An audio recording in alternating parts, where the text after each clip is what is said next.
Welcome back to my channel. ఈరోజు మనం చుక్కకూర పెసరపప్పు కర్రీని చేసుకుందాం. ఈ కర్రీ ఎంతో ఆరోగ్యాన్ని ఇస్తుందండి, తప్పకుండా ట్రై చేయండి. ఇప్పుడు నేను ఈ కర్రీ కోసం ఒక ప్రెషర్ కుక్కర్ తీసుకొని దాంట్లోకి వీడియోలో చూపిస్తున్న కప్పుతోని 1 కప్ పెసరపప్పు తీసుకున్నాను. ఇలా పెసరపప్పు తీసుకొని 2 టైమ్స్ నీట్గా వాష్ చేసుకొని వచ్చాను. నేను 1 కప్ పెసరపప్పుకి 2 కప్స్ వాటర్ యాడ్ చేస్తున్నాను.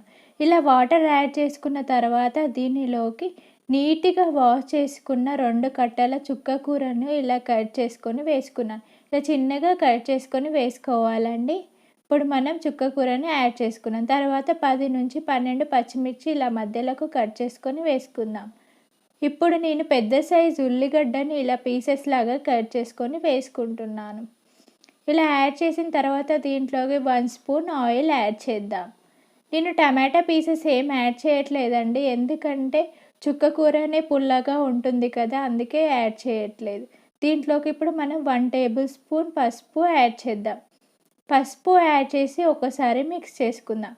ఒకసారి మిక్స్ చేసుకొని లిడ్ పెట్టుకొని మనం ఈ పప్పును 2 విజిల్స్ వచ్చేదాకా కుక్ చేసుకోవాలి. పెసరపప్పు కదండి, త్వరగానే ఉడికిపోతుంది.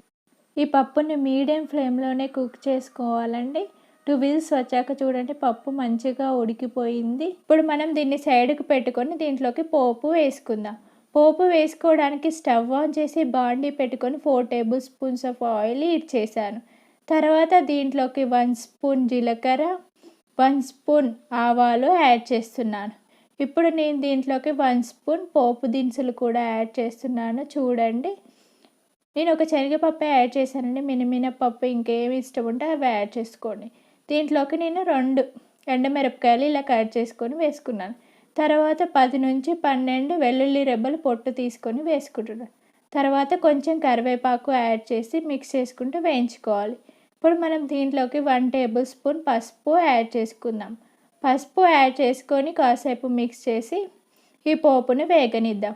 పోపు వేగిపోయిన తర్వాత ఇందాక ఉడకపెట్టి పెట్టుకున్న పెసరపప్పు చుక్కకూరను దీంట్లోకి యాడ్ చేద్దాం. యాడ్ చేసుకొని మిక్స్ చేసి 5 మినిట్స్ వరకు దీన్ని ఉడకనిద్దాం. మళ్ళీ కాసేపు చూడండి, ఉడుకుతుంది. 5 మినిట్స్ తర్వాత పప్పు చూడండి మంచిగా ఉడికిపోయింది. దీంట్లోకి రుచికి సరిపడినంత ఉప్పు, 1 స్పూన్ ధనియా పిండి యాడ్ చేస్తున్నాను. అలాగే 1/2 స్పూన్ మెంతిపిండి కూడా యాడ్ చేస్తున్నాను. చూడండి, మీరు మెంతిపిండి ప్లేస్లో మెంతాకైనా యాడ్ చేసుకోవచ్చండి. ఇప్పుడు ఒకసారి మిక్స్ చేసుకొని మళ్ళీ 1 మినిట్ అలా కుక్ చేసుకుందాం. 1 మినిట్ తర్వాత నేను ఇప్పుడు సన్నగా తరుక్కున్న కొత్తిమీరను యాడ్ చేస్తున్నాను. కొత్తిమీరను యాడ్ చేసి మిక్స్ చేసి మళ్ళీ ఒక 1 మినిట్ అలా ఉడకనిద్దాం. చూడండి, మిక్స్ చేస్తున్నాను. 1 మినిట్ తర్వాత చుక్కకూర పప్పు మంచిగా ఉడికిపోయిందండి. సూపర్ ఉంటుంది. ఈ పప్పు ఎంతో రుచిగా ఉంటుందండి, తప్పకుండా ట్రై చేయండి. చుక్కకూర పెసరపప్పు తినడం వల్ల మన బాడీలో ఉన్న హీట్ని తగ్గిస్తుందండి, చలువ కూడా. ఈ పెసరపప్పు చుక్కకూర కాంబినేషన్ అయితే అదిరిపోయిందండి, తప్పకుండా ట్రై చేయండి. ఈ కర్రీని నేను సపరేట్ బౌల్లోకి తీసి పెట్టుకుంటున్నాను. చూడండి, ఈ కర్రీ చపాతీలోకైనా బాగానే ఉంటుంది, రైస్లోకి కూడా బాగుంటుందండి. చూడండి, నేను స్పూన్తో తీసి చూపిస్తున్నాను, ఎంత బాగా వచ్చిందో. టేస్ట్ మాత్రం అదిరిపోయిందండి. మీరు ఒకసారి ట్రై చేసి ఎలా ఉందో నాకు కామెంట్లో మెన్షన్ చేయండి. నా వీడియో కనుక మీకు నచ్చినట్టయితే లైక్ చేయండి, షేర్ చేయండి, సబ్స్క్రైబ్ చేయండి. సబ్స్క్రైబ్ పక్కనే బెల్ ఐకాన్ ఉంటుందండి, క్లిక్ చేయండి.